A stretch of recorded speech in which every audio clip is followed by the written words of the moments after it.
City. Actually, that's spot on. It is spot on.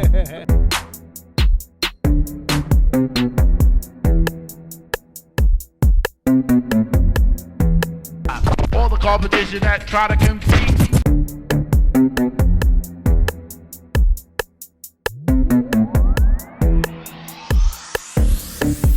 Everything is spot on.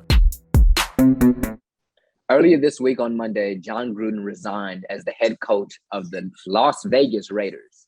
Now, this came after I feel like it was hundreds of emails came out from the Washington football team's release of their investigation that had lots of troubling content inside of them. That's what I'll say the least. What is y'all reaction to Jon Gruden resigning and the emails that were sent out?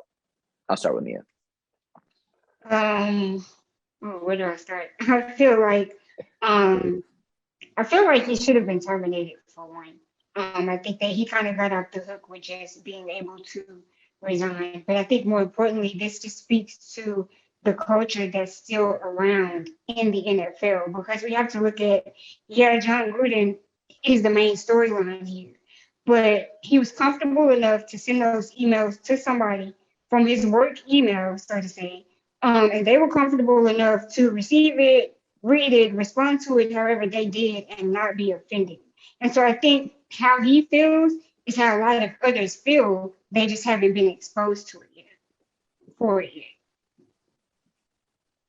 Well, obviously, when some news as ugly as, what came out during Monday Night Football, and, obviously we knew about it beforehand with the emails and everything. And it's funny how things can come to light when it's not something that's really concerning you, because, again, they were doing an investigation on the Washington football team and Snyder and those folks over there. And then you find out that there are additional emails on top of the news that we already heard between Gruden and Smith and D. Smith, as far as those emails that were getting out. So now we are brought to light of the type of person that Jon Gruden is. Everything that has happened leading up to his resignation, and again to what Mia said, is probably the best thing Gruden can ask for. As far as having the ability, and I know that he and you guys help me out, Raiders GM, Davis. Can't remember his name. David, yeah, Al Davis, I believe. Looking at Jon Gruden like he's a son and giving him an opportunity. Obviously, they signed that 10-year, $100 million deal, and then Gruden was only able to go into 4 of those years. And then you kind of find out, especially at a time where the Raiders was looking like or possibly could be a good team this year, and now that whole organization is kind of blown up from the inside out. But regarding Jon Gruden, you can't allow a man like that to stay around, and especially you. I'm actually a guy that liked Jon Gruden, prior up to this point.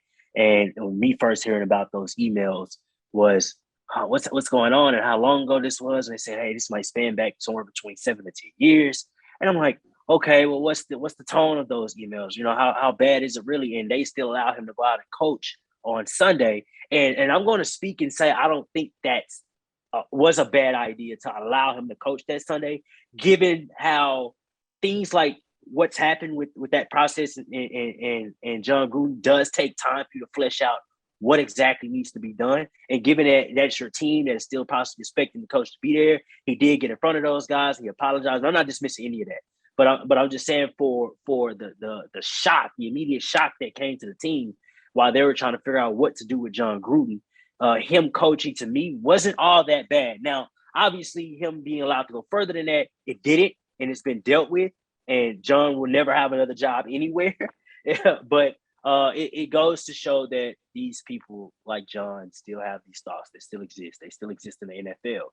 They still exist outside the NFL. And in the league has tried to take some necessary steps to get away from racism by they allow players to wear things on the back of their helmet and try to be a tad bit more expressive, but it's definitely not a step forward. I can't say it's too much a step back, but possibly just a stagnation due to we're uncovering things that happened years ago, and knowing that a guy like Jon Gruden, who a lot of people respected, has now been brought to light and has a different light about him now.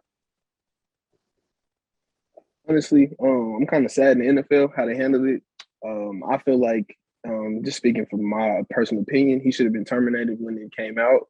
Anything like that is unacceptable for any head coach, anybody in the NFL at all, whether it's GM, owner, if anything like that happens, the NFL should crack down on it. And I feel like the NFL showed that, we care about racism, we care about what's going on. We're going to show you that, we're going to put things on TV, like you said, with the back of the helmet, decals and things like that to show guys, we care about it. But do you really care about it? Because when things like this happen and there's no action done, and the head coach is able to actually resign and take himself away from the situation himself, saying that I'm not a distraction, knowing that he was a distraction, it really shows, okay, the NFL is looking at this like another issue that they're just going to throw away in the next couple of weeks. And I feel like they definitely handled it pretty bad. It kind of shows like the NFL still has those people, whether there's GMs, owners, coaches, that still have that mindset of, I can do whatever, I can say whatever, whether it's an email, phone call, whatever the case may be. But I'm very disappointed in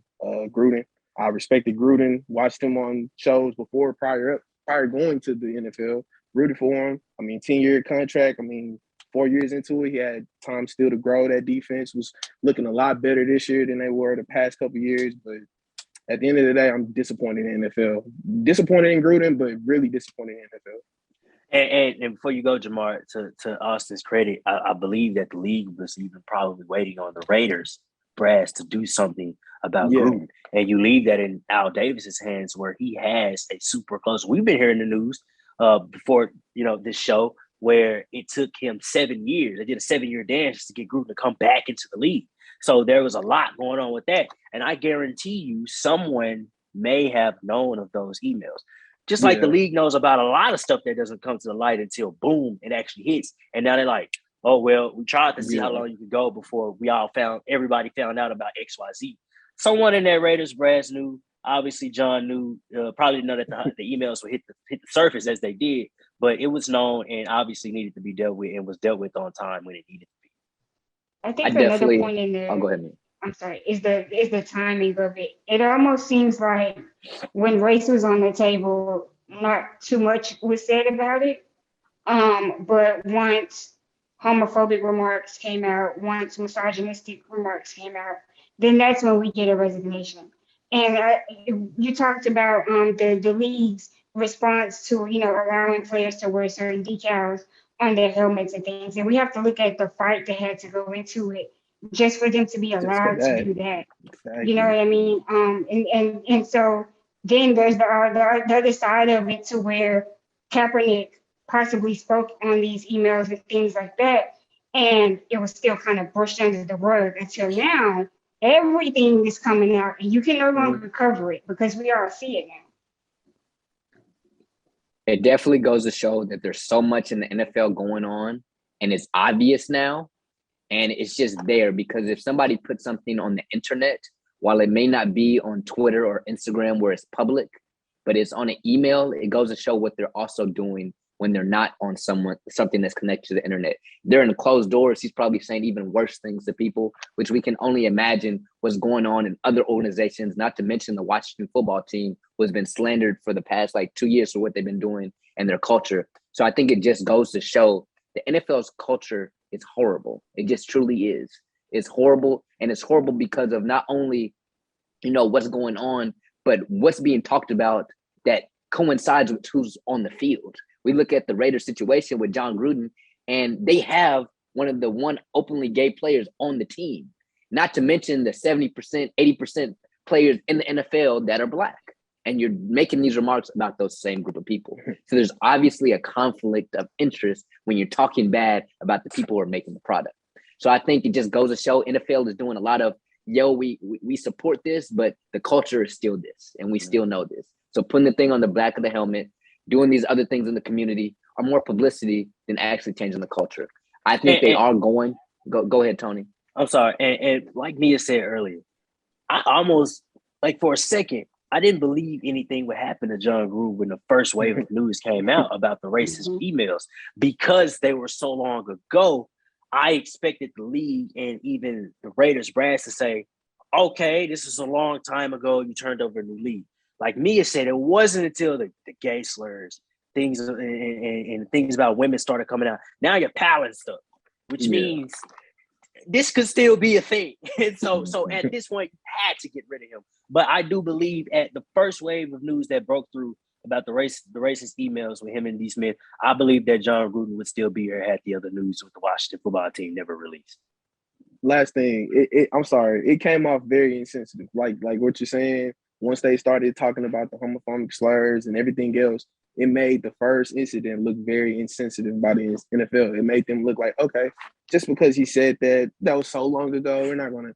You have to because he coached. He coached on Sunday. Exactly. And he shouldn't have been able to coach at all. They should have sat him to the side and told him, hey, we're going to review this process. Then this would have came out. Then that would have been a lot better than just letting him coach. And it was very insensitive because as a black male, it's like, okay, like you said, 80 to 90% of the people on those teams are black. So it's like, how do you think those players feel hearing that, oh, my coach said this years ago? It was very insensitive by the NFL. And for all those watching, if you haven't gotten a chance, read the article. I believe it's on the New York Times that goes through all of these things that happened. We couldn't even go over all the horrible things Jon Gruden has said in these emails, not to mention the people who are also responding to him in those emails. So feel free to go check out that article and tell us what y'all think about this whole situation in the comment section. We'll see y'all next time, SOS Discussions. We thank you guys for tuning in to this week's episode. Be sure to check out more shows here on this YouTube page, such as SOS Discussions or My Point Exactly. And most of all, keep watching Spot on Sports. It's a new wave of sports that's sweeping the nation. We're not just accurate, it's spot on.